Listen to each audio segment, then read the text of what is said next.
Hi guys, in today's short tutorial you'll find out how to delete your Telegram account. First of all, let's open it. Click on Settings. The next step, you need to copy your number.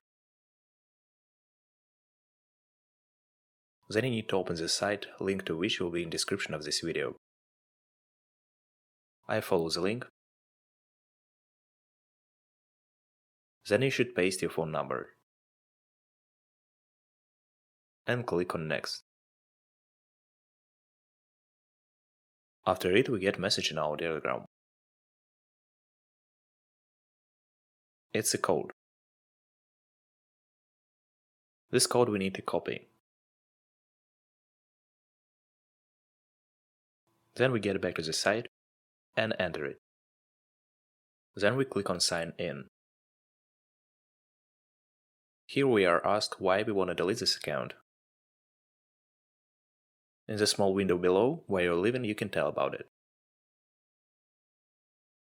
And then you confirm, yes, delete my account. Confirm it again. That's it. Your account has been deleted. Well, we did it, just in a few simple steps.